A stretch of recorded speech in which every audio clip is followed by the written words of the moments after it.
नमस्कार दोस्तों, फाइनली चुनाव कंप्लीट हो चुके हैं। फाइनली क्लियर हो चुका है कि किसकी सरकार बनने वाली है। पर क्या आपको पता है किसी भी एक पार्टी ने टोटल जो बहुमत के लिए सीट्स चाहिए होती हैं 272 वो नहीं हासिल की है, जिसकी वजह से गठबंधन पॉलिटिक्स वापस से हमारे पॉलिटिकल स्ट्रक्चर में आ गई है। हुआ क्या है, धीरे धीरे करके ब्रेक डाउन करेंगे एग्जामिनेशन के पर्सपेक्टिव से। इसको डीपॉलिटिसाइज करेंगे आपके एग्जामिनेशन के लिए, from the perspective of Indian polity भी इसको समझेंगे। ठीक है, तो अगर हम बात करें फिलहाल क्या हो रहा है, फिलहाल हमें इतना पता है कि नेशनल डेमोक्रेटिक अलायंस, जिसके अंतर्गत बहुत सारी पार्टीज़ हैं, उसमें बीजेपी भी एक है, ये अपनी सरकार बनाने के लिए तैयार हो रही है। और नेशनल डेमोक्रेटिक अलायंस को 292 सीट्स मिली हैं। नेशनल डेमोक्रेटिक अलायंस का फॉर्मुलेशन 1998 में हुआ था और ये एक सेंटर राइट पार्टी है। सेंटर राइट पार्टी क्या कोएलिशन बोल सकते हैं, ये खुद ही एक गठबंधन है। इसी के अंतर्गत बीजेपी है, भारतीय जनता पार्टी, जिसको अपने दम पर 240 वोट्स मिले हैं, यानी कि ये 32 वोटों से पीछे रह गई, नहीं तो अकेले ये एज अ पॉलिटिकल पार्टी अकेले मेजॉरिटी में सरकार बनाती।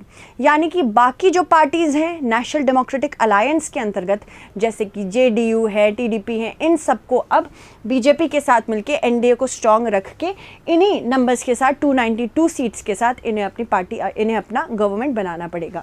अगर हम बात करें दूसरी पार्टी जो थी, जो ऑपोजिशन में खड़ी थी, इंडी अलायंस ने टोटल अभी तक पता चला है 234, मतलब अब तो क्लियर हो गया, 234 सीट्स हासिल की हैं और ये कांग्रेस लेड है।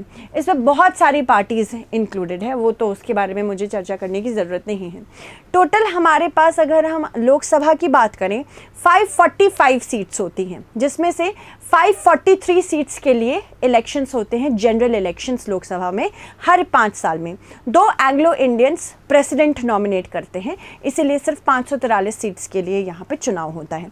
ठीक है, बाकी 17 अदर्स में आती हैं, मतलब बाकी कुछ पॉलिटिकल पार्टीज़ हैं जिन्होंने कहीं कहीं सीट्स ली हैं, जैसे कि इंडिपेंडेंट में 7 हैं, फिर उसके बाद YSR, CP, बीजेडी, कुछ यहाँ पे चेंजेस भी हो सकते हैं क्योंकि अपडेटेड डेटा मैं आपको दे रही हूँ। अगर मैं बात करूँ 2019 की, तो 2019 में बीजेपी अकेले दम पे बहुमत ला रही थी। उसके बाद कांग्रेस का परफॉर्मेंस बहुत ही पुअर था, अभी भी इन्होंने कुछ सीटें ऑलमोस्ट हासिल कर ली हैं, बेटर हासिल की हैं, पिछली बार के परफॉर्मेंस से तो बेटर इन्होंने किया है, और अदर्स कांग्रेस से ज़्यादा ला रही थी। तो अब आप समझ लो कि अदर्स की कुछ पार्टी और कांग्रेस की कुछ पार्टियों ने मिलकर यहाँ पे बीजेपी से लड़ने की कोशिश की है। एक basically we can call it a strong opposition जो अभी रिसेंटली देखी गई है। सबसे ज़्यादा परेशानी जो करंट गवर्नमेंट को है वहाँ, वो आपको उत्तर प्रदेश में, उनको उत्तर प्रदेश में देखने को मिली है। रीज़न साफ ये है कि देखो उत्तर प्रदेश में लोकल पॉलिटिक्स की वजह से और बहुत सारे अन्य कारण होंगे, उसके बारे में हम चर्चा नहीं करेंगे, बट बहुत सारे रीजंस की वजह से उत्तर प्रदेश बीजेपी के हाथ से निकल गया, एनडीए के हाथ से निकल गया। उत्तर प्रदेश के पास मोस्ट नंबर ऑफ सीट्स हैं इन द लोकसभा, इसीलिए उत्तर प्रदेश को ठीक ठाक रखना, हर जो करंट गवर्नमेंट होती है उत्तर प्रदेश को हमेशा खुश रखना चाहती है। देयर आफ्टर महाराष्ट्र भी एक बहुत बड़ा गढ़ माना जाता है। उसके बाद बीजेपी ने एमपी में अच्छा परफॉर्म किया है, उड़ीसा में अच्छा परफॉर्म किया है, अरुणाचल प्रदेश में अच्छा परफॉर्म किया है, but Uttar Pradesh being one of the highest seats in दी लोकसभा, यहाँ पे बीजेपी थोड़ा पीछे रह गई। देयर आफ्टर अगर हम बात करें बीजेपी एंड कांग्रेस एलाइज की, एलाइज ने भी बहुत अच्छा परफॉर्म किया है, ऑलमोस्ट नेक टू नेक ही दिख रहा था competition for a long period of time. But हम इसको ब्रेक डाउन करते हैं, 2014 की बात करते हैं। 2014 में जब विक्ट्री काफ़ी विक्टोरियस एमर्ज की थी हमारी करंट गवर्नमेंट जो थी, इसने अगर सिर्फ बीजेपी और एलाइज की बात करें तो इन्होंने 282 + 54 काफ़ी बहुमत के लिए जो 272 सीट्स होती है उससे कई आगे हासिल किया था। उसके बाद 219 में भी बीजेपी सिर्फ अपने दम पे इतनी सीट्स लेके चली आई थी। उसके बाद 2024 में अब क्या हो रहा है, बीजेपी 240 पे ही ठहर गई है। तो अगर हम कंपेयर करें 2024, 2019, 2014 में, तो तीनों में सबसे ख़राब प्रदर्शन इसी साल बीजेपी का रहा है, जो कि 240 से है। इसमें सबसे ज़्यादा उम्मीद की जा रही थी कि उत्तर प्रदेश से, क्योंकि भाई उनका जो मैनिफेस्टो में एक बहुत बड़ा प्रॉमिस था बीजेपी के, एनडीए के, कि हम राम मंदिर वापस बनाएंगे, तो राम मंदिर की वजह से कहीं ना कहीं उनको लग रहा था कि हम उत्तर प्रदेश में तो अच्छा परफॉर्म कर लेंगे, बट ऐसा हुआ नहीं फॉर माइरियाड रीजंस। नाउ अगर हम बात करें कि पोल से पहले क्या क्या हमारे पास इश्यूज थे, पोल से पहले हमने क्या क्या सोचा था कि क्या क्या मैनिफेस्टो में होना चाहिए। देखो, अनएम्प्लॉयमेंट सबसे बड़ा इशू था उत्तर प्रदेश में। गवर्नमेंट का जो ये हाल हुआ है, बहुत ज़्यादातर हम जानते हैं कि ये पेपर लीक्स की वजह से हुआ है, यूथ अनरेस्ट की वजह से हुआ है। पेपर जिस तरह से कंडक्ट नहीं हो रहे थे, पुलिस भर्ती आई, उसके बाद पेपर लीक हो गया, बहुत सारे पेपर्स लीक हुए हैं। पेपर्स का जो लीक होना था, सबसे ज़्यादा यूथ अनरेस्ट का, लाखों बच्चे पढ़ाई करते हैं, उसके बाद उनका सिलेक्शन हो भी जाता है, फिर उसके बाद पता चलता है पेपर लीक हो गया, फिर उसके बाद सालों तक रिज़ल्ट के बारे में हाई कोर्ट में सारे डिसीजंस लिए जाते हैं, बहुत लंबा समय लग जाता है। तो youth unrest has been one of the major reasons. उसके बाद एजुकेशन 45% लोगों का मुद्दा बना है कि एजुकेशन अच्छी मिलनी चाहिए। पावर्टी, इन्वायरमेंट भी 38% लोगों का मुद्दा बना। हेल्थ और social security, crime, religious conflicts, climate change, economic situation, ये सारे मेजर मुद्दे रहे हैं अगर हम बात करें पोल्स से पहले की। तो अगर इंडिया की बात करते हैं, India as a country, India has certain rules and regulations. हमारी जो डेमोक्रेसी है वो पार्लियामेंट्री डेमोक्रेसी है, तो इसको याद रखना है कि हमारा पार्लियामेंट है। पार्लियामेंट में 3 मेंबर्स होते हैं, प्रेसिडेंट होता है, राष्ट्रपति, और फिर प्रेसिडेंट के बाद हमारे पास राज्यसभा है, इसको परमानेंट हाउस कहा जाता है, काउंसिल ऑफ स्टेट्स कहा जाता है, इसको अपर हाउस भी कहा जाता है, और लोकसभा होता है।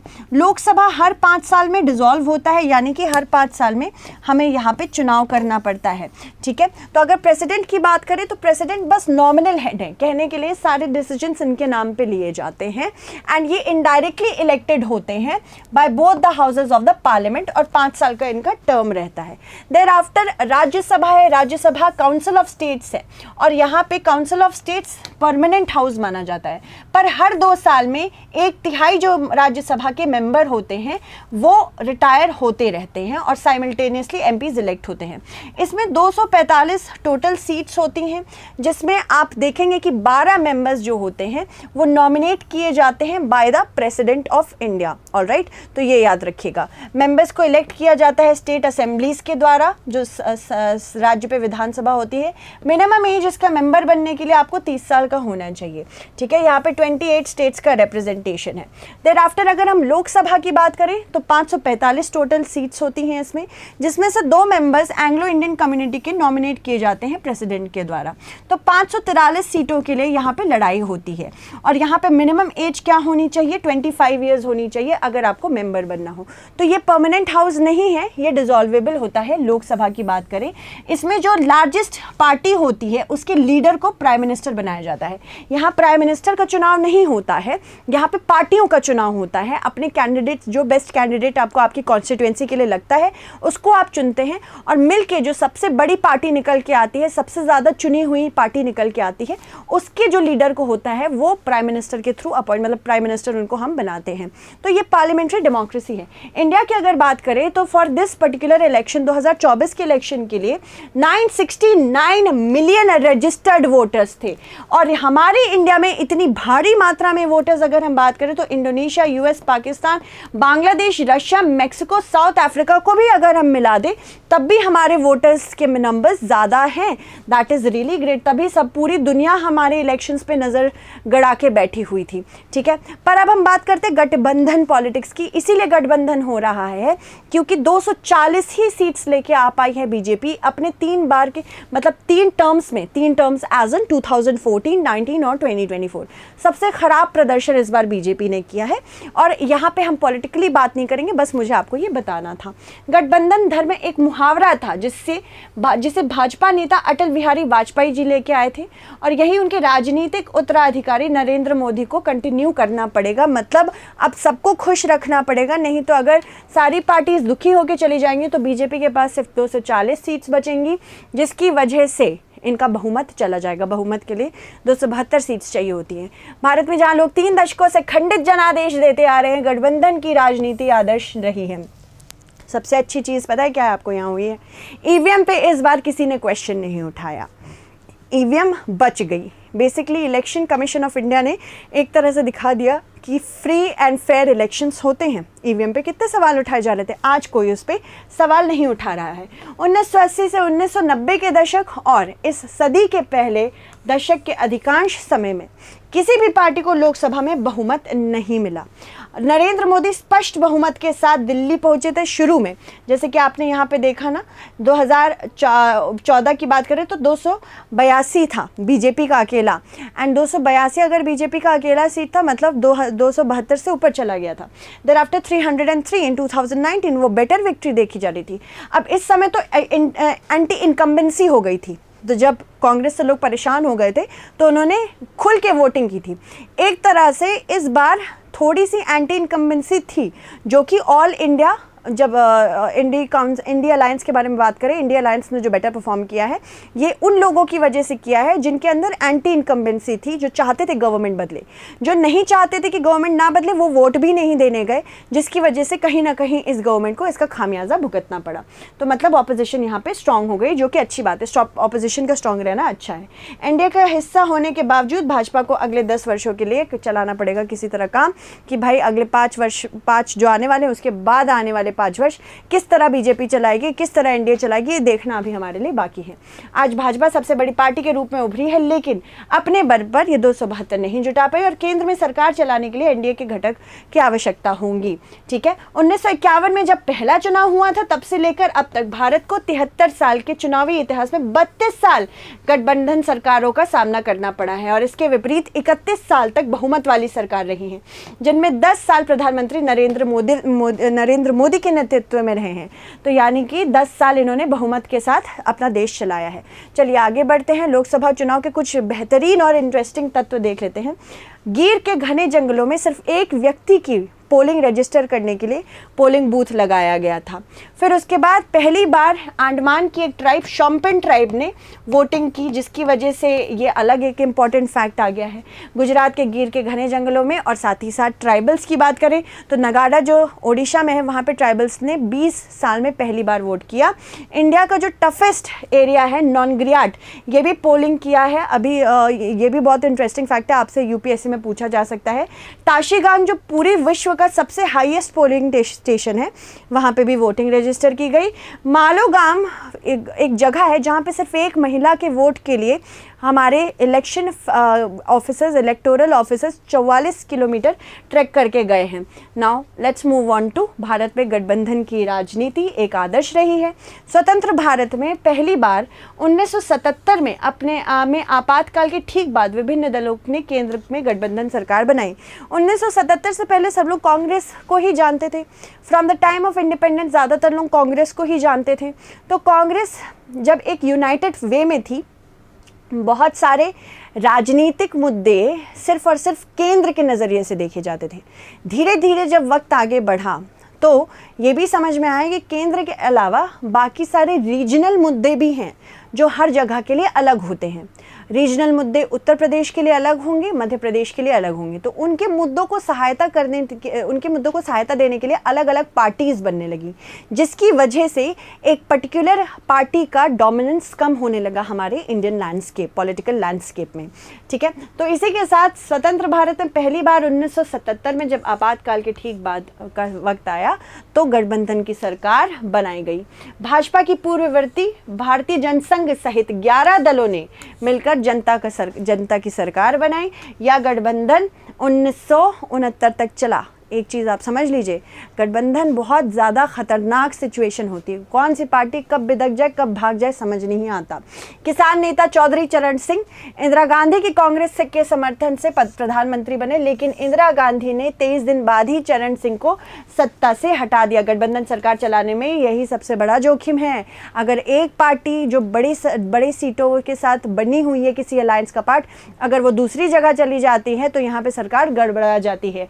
इंदिरा गांधी 1980 में सत्ता में लौटी और 1984 में अपनी हत्या तक भारत की प्रधानमंत्री रही। इनकी हत्या से याद आया, इनके जो असैसिनेटर हैं उनके बेटे भी इलेक्शन जीत चुके हैं, अमृतपाल सिंह, ठीक है, जो कि बहुत ही अजीब बात है क्योंकि डेमोक्रेसी अब यही है। इंदिरा की हत्या के बाद सहानुभूति वोटों के सहारे कांग्रेस 1984 में अभूतपूर्व बहुमत के साथ सत्ता में वापस आई। फिर राजीव गांधी के नेतृत्व में कांग्रेस को जो ऐतिहासिक जनादेश मिला वह कांग्रेस के लिए शिखर बना। साथ ही साथ उसके बाद से पार्टी की सीटों में लगातार गिरावट आई है। यह आखिरी बार था जब देश को लंबे समय तक एक दलीय शासन देखने को मिला। यूपीए 1 यानी कि पहली बार जब आई थी यूपीए, और फिर यूपीए 2 2004 में एक बार आई थी, फिर 2009 में एक बार आई थी। तो यूपीए 2 दोनों ही सरकारों में 2004 से 14 तक कांग्रेस के ने गठबंधन से सरकार चलाई, और वो काल हाँ कैसा था इसके बारे में अलग से एक वीडियो लाएंगे। 25 वर्षों के लंबे अंतराल के बाद 2014 में ही किसी एक पार्टी को लोकसभा में बहुमत प्राप्त हुआ। मतलब 2014 में जब बीजेपी की सरकार आई थी, एनडीए अलायंस आई थी, उसमें बीजेपी ने अकेले अपने दम पे बहुमत लाया था 282 के साथ। एनडीए सहयोगियों के चुनाव पूर्ण गठबंधन का नेतृत्व करने वाली भाजपा ने नरेंद्र मोदी की लहर पर सवार होकर 2014 से में 282 सीटें जीती और अपने दम पर 272 का जादुई आंकड़ा भी पार किया। 5 साल की सत्ता विरोधी लहर के बावजूद भाजपा 2019 में 303 सीट्स के साथ जीत के आई। 2024 के लोकसभा चुनाव में खंडित जनादेश मिला क्योंकि यहाँ पे सिर्फ 2040 सीट्स ही लेके आई हैं। गठबंधन सरकार के गुण कुछ अच्छे हैं और कुछ अवगुण भी हैं, दोनों को देखना चाहिए हम लोगों को। देखो, गठबंधन सरकार पहली बात तो बहुत सारी पार्टी से बनी होती है, सबके अपने मुद्दे होते, सबके अपने एम्बिशंस होते हैं, बट अगर उन्हें मैनेज करने वाला एक कोई स्ट्रॉन्ग लीडर मिल जाए तो यहाँ पे डाइवर्सिटी देखते देखते हर इंसान को मैनेज किया जा सकता है। तो अलग अलग पार्टी के मुद्दे जो हर अलग अलग लोगों के मन के होंगे वो भी बेसिकली आपको सेंट्रल लेवल पे केंद्र स्तर पर देखने को मिलेंगे कि यहाँ पे इनका निवारण हो सकता है। लोकतंत्र के युग में गठबंधन सरकार के और भी कई फायदे हैं। यह समाज के विभिन्न वर्गों की आवश्यकताओं को पूरा करता है या कई समूहों के हितों को कवर करता है। गठबंधन सरकार विभिन्न विचारधाराओं का मिश्रण होती है और निर्णय सर्वसम्मति के आधार पर लिया जाता है। मतलब ट्रू डेमोक्रेसी यही देखने को मिलती है। इसलिए निर्णय सर्वसम्मति पर आधारित होते हैं या अपनी प्रतिनिधित्व क्षमता के लिए प्रसिद्ध हैं क्योंकि भारत में विभिन्न संस्कृतियां और पहचान है। गठबंधन सरकार समाज के सभी वर्गों की शिकायतों को दूर करने की कोशिश करती है, पर कुछ दोष भी हैं, इसके दोष बहुत ज़्यादा है। पहली बात तो अस्थिर रहती है। अस्थिर यानी कि यहाँ पे पॉलिटिकल पार्टीज़ अपना भला ज़्यादा देखने की कोशिश करती हैं, ना कि जिन लोगों की वजह से वो पॉलिटिक्स में आई हैं, जिन लोगों के वोट से वो पॉलिटिक्स में आई हैं, उनकी वजह से नहीं। तो यहाँ पर बहुत बार ऐसा होता है कि पैसों के लिए सरकार बदल दी जाती है। ये पर्टिकुलर पार्टी आज इस पर्टिकुलर दल के साथ है, कल उसके साथ हो जाएगी। तो यहाँ पे ये दिक्कतें बहुत है। अस्थिरता सबसे बड़ा नुकसान है। दृष्टिकोण और विचारों में अंतर की वजह से भी ऐसा हो सकता है। संसदीय शासन प्रणाली में प्रधानमंत्री का नेता माना जाता है। गठबंधन सरकार में प्रधानमंत्री को निर्णय लेने के लिए गठबंधन की सहयोगियों के साथ हमेशा सुझाव व सुलह करनी पड़ती। इसीलिए अभी जो गवर्नमेंट आई है उसको थोड़ा परेशानी से गुजरना पड़ेगा, just in order to ensure कि next 5 years are going smoothly. सरकार में सत्ता की लालसा में संघर्ष बढ़ने की संभावना होती है और क्षेत्रीय दलों के प्रतिनिधि क्षेत्रीय मुद्दों और संघर्षों को सामने लाते हैं तथा सरकार को अपनी इच्छा के अनुसार कार्य करने के लिए मजबूर कर देते हैं। अटल बिहारी वाजपेयी पहली बार 1996 में 13 दिनों के लिए प्रधानमंत्री बने थे। उन्हें गठबंधन सहयोगियों के समर्थन की आवश्यकता थी क्योंकि भाजपा के पास सिर्फ 161 सीटें ही थी, इनके पास तो बहुत ही कम सीटें थी। और मार्च 1998 में शिरोमणि अकाली दल, समता पार्टी, फिर उसके बाद बीजेडी सहित कई पार्टियों के समर्थन से वाजपेयी फिर से प्रधानमंत्री बने। उसके बाद 1999 में वाजपेयी 182 सीटों के साथ केंद्र में सत्ता में लौटे और फिर उसके बाद गठबंधन सरकार चलानी पड़ी। बहुत सरदर्द हुआ। भाजपा के 2 सबसे पुराने सहयोगी शिरोमणि अकाली दल और शिवसेना ने 2019 के आम चुनाव के बाद एनडीए भी छोड़ दिया था। मतलब ये पहली बार जा चुके थे, जिससे भाजपा को फैसले लेने में शक्ति मिली। 2020 में किसान आंदोलन के बीच शियद अलग हो गई। फिर उसके बाद अक्टूबर 2019 में महाराष्ट्र के मुख्यमंत्री पद को लेकर विवाद भी हुआ, ये अलग ही चीज़ है। चलो अब देख लेते हैं भारतीय लोकतंत्र में गठबंधन सरकार क्या है। भारतीय संदर्भ में गठबंधन सरकार के गुण और दोष पर चर्चा करें। निम्न स्तरों पर विचार कीजिए। स्वतंत्र भारत में पहली बार 1977 में आपातकाल के ठीक बाद विभिन्न दलों ने केंद्र में गठबंधन सरकार बनाई थी। 1977 में भारतीय जनसंघ सहित 11 दलों ने मिलकर जनता पार्टी की सरकार बनाई। अब आपको मुझे बताना है, आप मुझे बताइए कि इनमें से कौन सा कथन सत्य है। So thank you so much everyone. Share this video with as many people as possible. Thank you.